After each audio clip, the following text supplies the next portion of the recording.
গোয়েন্দা সূত্রের খবর, তুরস্কের কয়েকটি C-130 হারকিউলিস বিমান পাকিস্তানের দুটি বিমান ঘাঁটিতে কুখ্যাত বায়ারাক্তার টিভি-2 এবং আকিঞ্জি ড্রোন পাঠিয়েছে।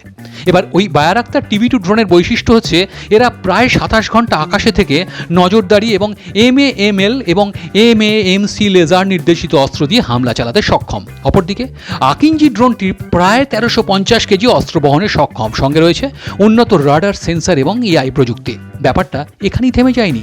এর পাশাপাশি তুরস্কের পঞ্চম প্রজন্মের স্টেলথ ফাইটার জেটকান প্রকল্পেও তারা পাকিস্তানকে তাদের অফিসিয়াল পার্টনার করে ফেলেছে। আর তুরস্কের এহেন গতিবিধিতে যারা ভারতের জন্য সিঁদুরে মেঘ দেখছেন, তারা একটুখানি দাঁড়ান। ভারত ওই একই পথে হেঁটে তুরস্কের প্রতিবেশী আর্মেনিয়াকে Pinaka multi barrel rocket launcher, Akash air defence system থেকে শুরু করে আর্টিলারি গান এবং উন্নত রাডার দিয়ে পেছন থেকে তুরস্ককে টাইট দেওয়ার ব্যবস্থাও করে রেখেছে।